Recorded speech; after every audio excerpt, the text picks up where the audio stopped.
Hello, friends. Welcome back to another episode of Coffee with Carl. I apologize for not being here last week in this format, but Gareth from Jim Green was here, as you know. And, when somebody comes from as far away as South Africa, I think it's worth taking the time to talk to them. Plus, that wasn't the first time that I had met Gareth, but it was the first time that I really got to sit down and pick his brain. Last time he was here, we met up at a bar in New Haven. I wanted to give him an opportunity to try New Haven pizza, which is kind of world famous. And we had a good time just kind of chatting about everything but work. And I know, right? Like, this is what we are doing now for fun. Like, literally, this is a Saturday morning for me. And rather than doing anything else, I'm up here talking to you, which I love. But let's be fair, it is work, This takes a lot of time, effort, and the standard to which I hold my videos and is increasing and becoming more demanding, especially as the audience grows. So I feel like I have a responsibility to make sure that I provide accurate information, and I think I'm getting pretty good at giving the facts and offering my opinion, but making sure that there's a clear delineation between those two things. Because I want you to be able to make your own choice, obviously. Just because something is good for me in my environment, in my climate, doesn't mean that it's going to be the right choice for you. People watch this channel and my main channel, especially, the world over. So because something isn't a benefit to me, doesn't mean that it's not a benefit to somebody else. And I want to make sure that more than anything, my videos are useful to people and that they're providing some sort of a service. So, I always try to do my homework, make sure that I have several references and sources for everything. I'm going to give you an example in a second, but I want to make sure that I do the work that's required to make a video that will age well and provide value 5-10 years down the line, which it's kind of amazing to think of. In regular time, 5 or 10 years isn't that long, right? But in internet time, that's forever. And when I think about that, I've done this now for 8 years.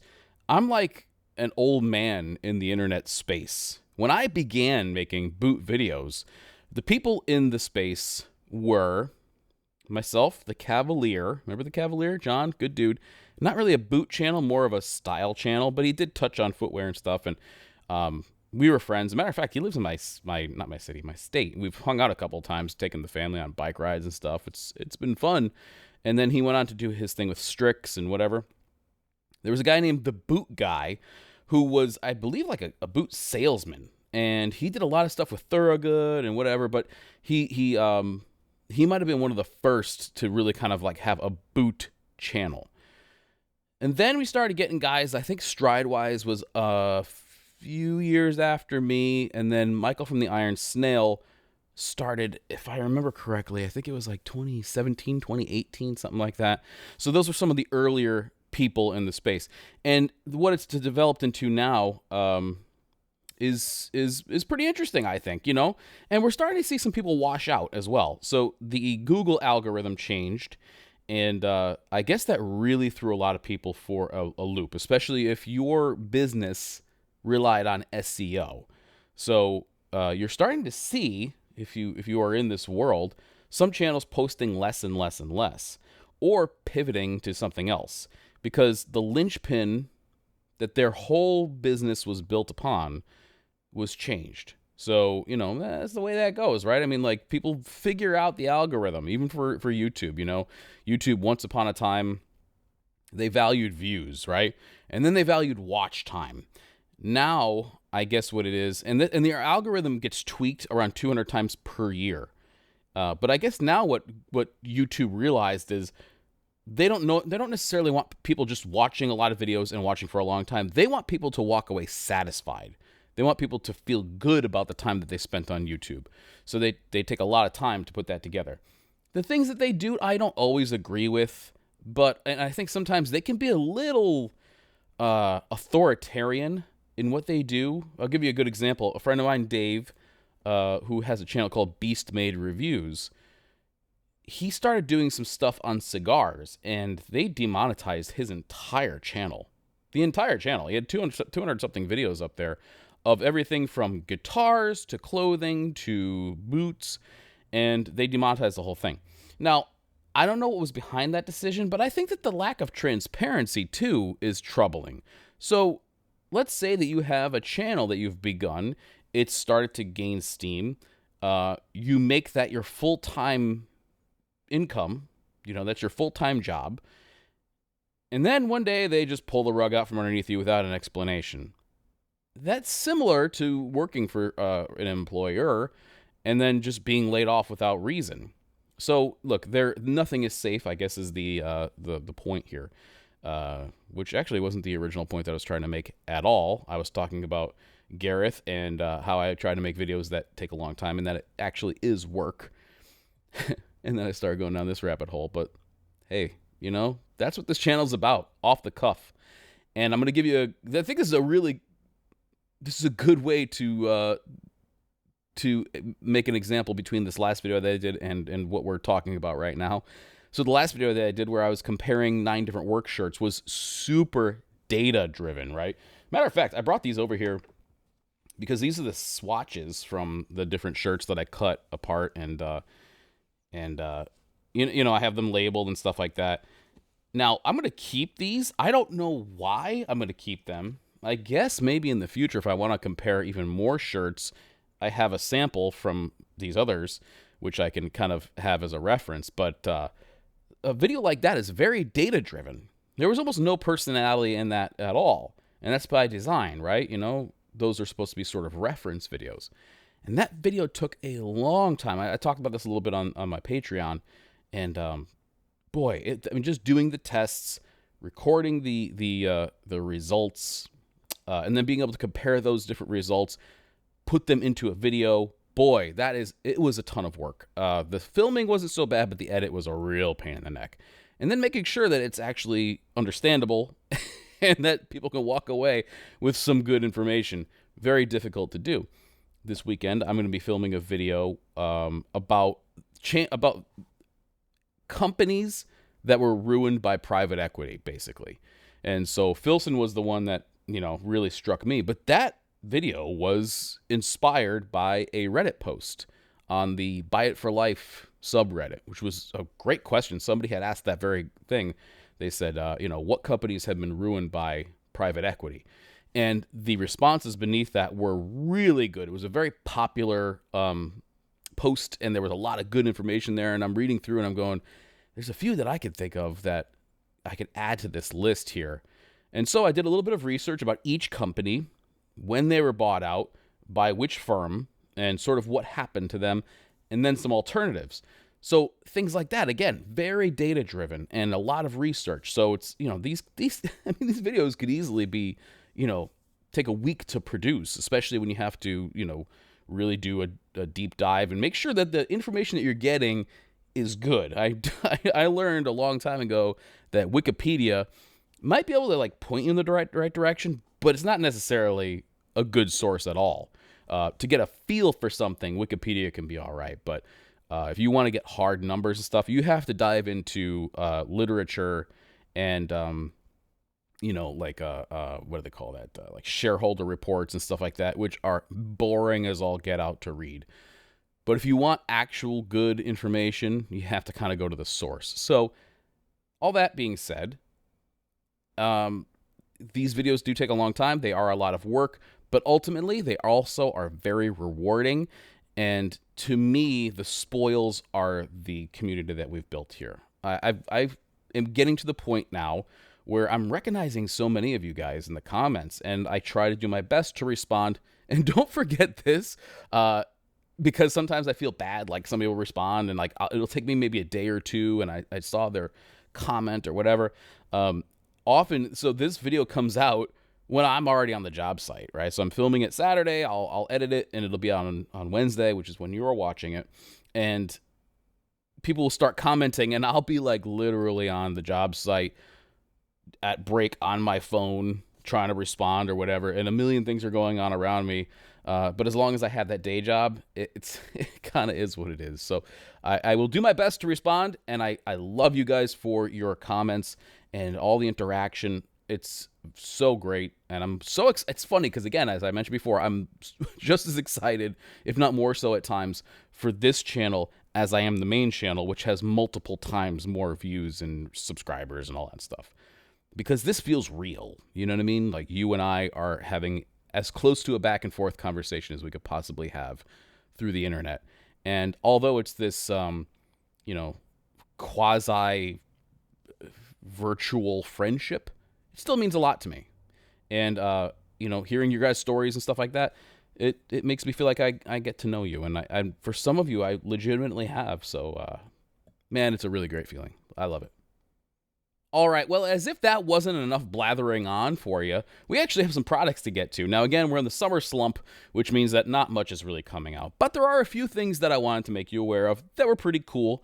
And actually, I'm going to start off with something a little bit different. So the company Heddles company, website, I guess they would be, but I think they also have a little shop. Anyway, Heddles, they came out with a really great article about conchos, and it's... Conchas. I always think it's concho, and I think that's not even like really the pronunciation. Anyway, it's really, really good. It goes back into the Native American roots, how it started becoming popular, and even in pop culture, like people like Jim Morrison would wear them on their belt. It's a really good read, and sometimes Heddles articles are hidden behind a paywall. This one's not. So if you want to go read it, it's really good. Whoever the author is who did this did a great job. I would love to give them credit, but I don't have it pulled up on my phone right now. Anyway, you can go check that out. It was really, really good. Very interesting. Now, if you are on the Heddles site, you may want to go and check this out. There's the Teamster 3-pack for $70. I have heard good things about Teamster stuff. If I remember correctly, they make t-shirts, they make sweatshirts, and that's kind of it.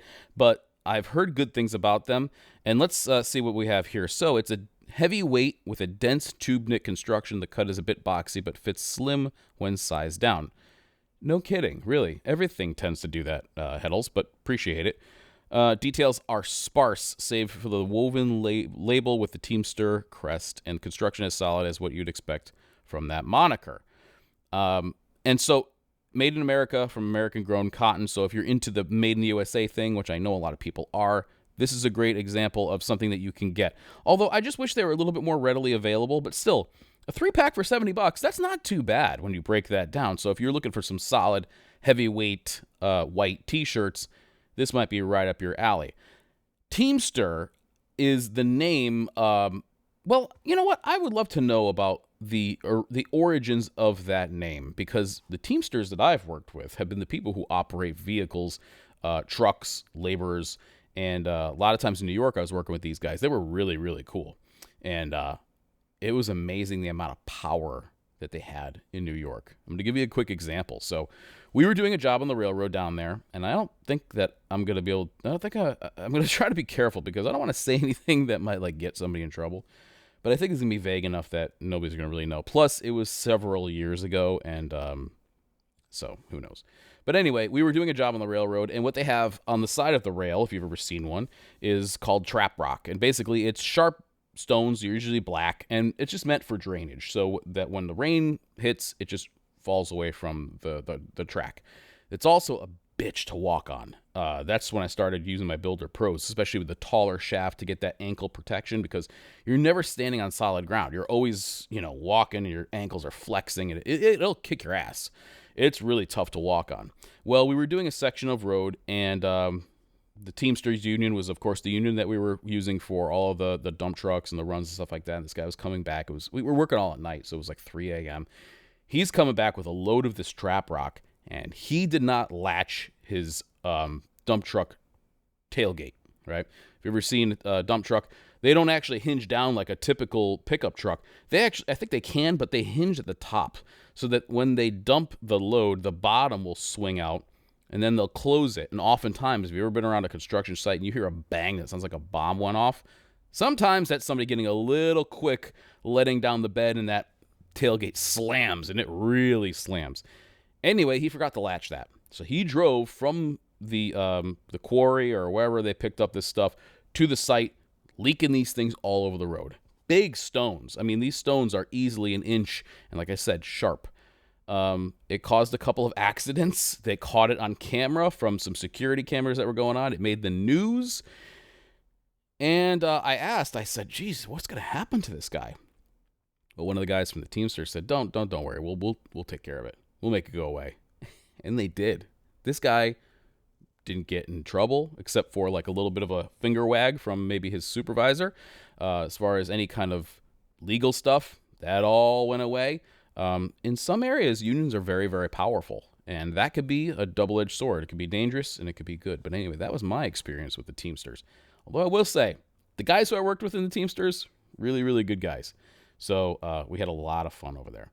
Heat straps came out with their Chambray shirts, and I'm really glad that they have, because this is a product that I had been sort of asking them to make for a long time, and I think it's just, if there's a shirt that I want to wear in the summer or the warmer months, it's Chambray, and I love it. It looks great. It's almost like denim's lighter weight cousin, right? And it just has some really nice looking texture to it, and they did a great job. So this came out on Friday, and I really hope that it sold well. I don't know. I'm going to have to ask them. But it's 100% cotton Japanese selvage Chambray. It's 8 ounces. Features custom Italian bone buttons, a pen holder, subtle selvage ID, and of course, made in the USA, made right in New Jersey. So it comes in 3 different colors. It comes in a blue, sort of a beige, and then a kind of an off-white. And I think they did a great job with these. I have a vested interest in heat straps. I like those guys. We've made the workhorse several times over together. But I want to mention this here just because I think it's worth checking out. And there are a couple of really good guys, firefighter brothers from New Jersey who are sort of doing this on the side. And they're doing it to a high level, which is nice. So check that out. Really cool. Viberg has done a limited release of their 145 Oxford. So this is a limited release in the Oak Chrome Pack. So let's see what it says here. Introducing our latest release, the cult classic 145 Oxford, meticulously crafted with Horween's Oak Chrome Pack leather in our stitch-down construction method. It says here, the 145 Oxford is produced using the once exclusive 110 last from Japan, showcasing a Vibram 2021 wedge sole, unstructured toes, tonal eyelets, and natural edges.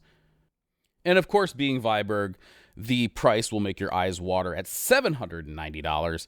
Although there are people who swear by Viberg and think that they are the best thing in the whole world. I have handled a number of Viberg boots. I've never actually owned a pair, including their work boots, and they are great. I will say that their stitch density is spectacular. They have a few lasts, which you simply can't find anywhere else.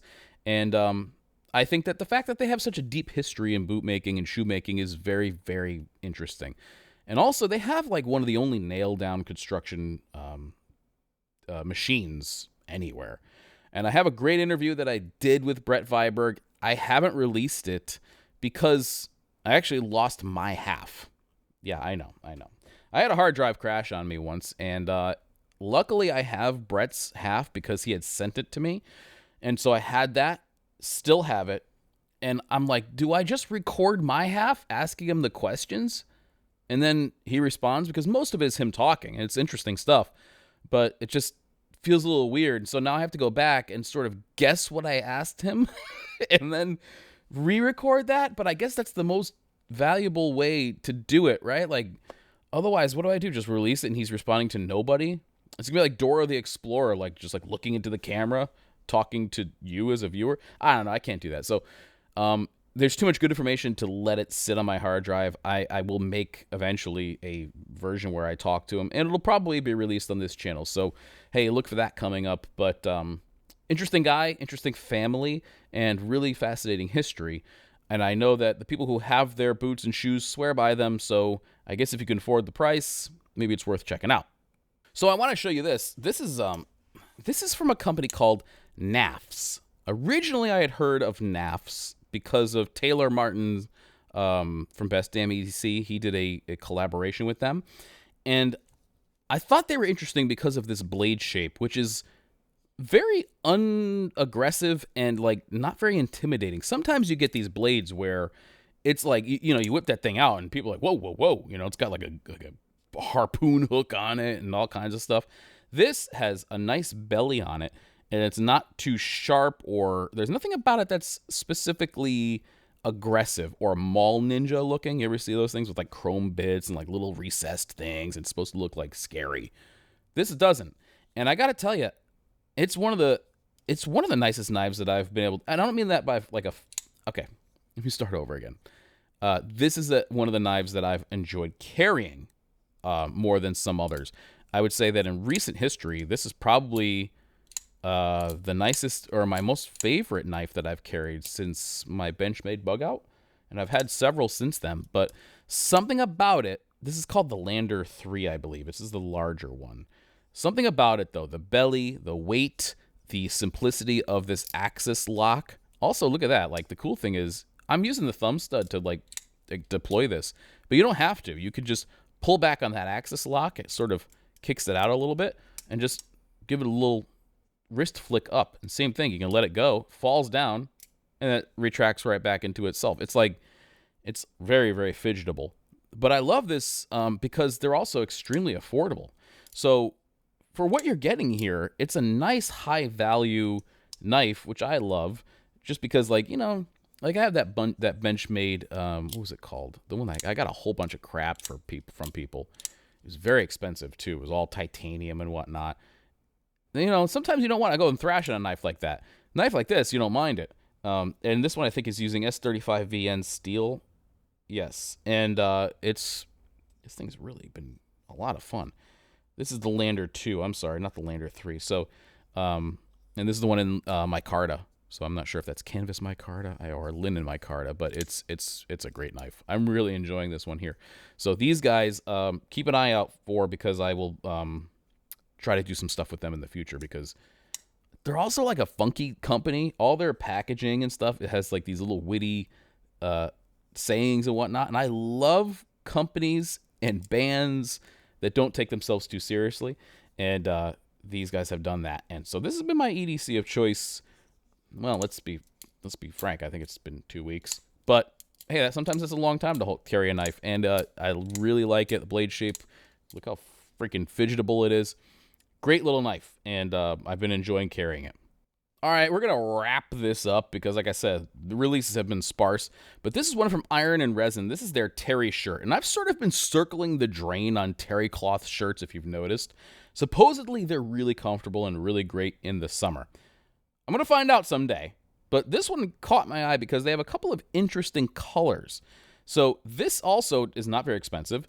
$59. Now, of course, yes, it is imported and everything like that, but it's 80% cotton, 20% polyester blend, which, if you remember correctly, is a lot better than the other one that I had shown, which was, I think, like 90% polyester. So at least this one, you're getting a good percentage of cotton in there. Sometimes the polyester is necessary just to, sometimes when it's used for a specific purpose, I think it's a good thing. Polyester certainly has things that it can do better than cotton, and so I'm hoping that's why they made this. But it has Corzo buttons, which is really cool. That's a nut from Ecuador. It just looks like, I don't know, man. I mean, like the green color especially looks like this moss or something. It just looks really cozy. And they got this guy here. He's like pouring a cocktail. He's wearing one of them. He looks super cool. He's got a man bun, But this thing looks very, very promising. And I love that price. So I saw this and I was like, man, for $60, maybe that's a good time to jump in and give something a try. You're not going to get the highest quality construction in the whole world, but that's okay, especially when you're trying something out. You want to try it at a lower price so that you don't have to really worry too much if you absolutely hate it. So I think that this guy from Iron and Resin, this terry shirt, it might be a great way to do that for a little bit less. And I don't know, man. I'm getting closer and closer to that terry cloth shirt. Maybe, just maybe, one of these days, you'll see me sitting here wearing a terry cloth shirt. Wouldn't that be something? All right, friends, that's where we're going to leave it for now. We're going to continue for the patrons, but again, unfortunately, there just haven't been like a whole lot of releases. Of course, there are a few that I'm working on, which I've teased to you guys already. The 719 from Jim Green, from Jim Green, will be coming out soon. I guess the way that Gareth wants to do it is he wants to make a couple tweaks to. This is the thing with him, man. Okay, he's very meticulous about what he does, and he wants to be perfect. And I'm like, Gareth, this one looks perfect. And he's like, no, I want to do this, or he wants to make like a cup. I'm like, it's fine. Even on video, you won't be able to tell. Nope. I got to get you the final thing because people need to know exactly what they're getting in the box. And I love that about him. You know, I mean, whereas he could easily cut corners or maybe pull the wool over somebody's eyes, even when he doesn't have to and nobody would know, he's like, no, we got to get you the ones that people are going to be able to get so they know exactly what it is. And look at the way the leathers kind of make, I'm going to talk to the tannery about that. And I'm like, dude, these things look phenomenal. Let's just get them out there to people. But anyway, expect that in the next couple of weeks. You'll be the first people to hear about it. Actually, my patrons will be the first people to hear about it. But if you're subscribed to this channel, you will know about it first because I expect to know a date and really nail down the release before I do the video, of course, and that will be mentioned to you as soon as possible. The Thursday Boot collaboration, we are going through our second round of lasts. We had another meeting. As a matter of fact, I'm doing a virtual tour of the factory with Nolan on Monday so I could kind of, see the process and all that stuff. Some interesting stuff happening with Thursday. For a long time, they were just a $199 boot company. They started doing jackets. I guess they even have flannels now, which I'll try to include in this year's roundup. And they're doing some more high-end stuff soon, which is going to be very, very interesting. So keep an eye on them. But anyway, we're doing our final round, hopefully, of samples because we've whittled down, no pun intended, the last that we're going to use. And it's really looking good. Really, really good. And there are actually two models, one that I've shown you and one that I haven't, which will be coming out probably one after the other. I don't think they'll be coming out together. But, man, they are looking good. So that's a little bit further out. So those are the two things that I'm working on, the immediate. And who knows, maybe in the future. I mean, I'm always open to do collaborations, as long as they're legitimate collaborations. An exchange of ideas to create something new and unique. That's what I like to do. So anyway, guys, thank you so much for watching. I hope you have the best week you've ever had. And take care of yourself. I'll talk to you soon.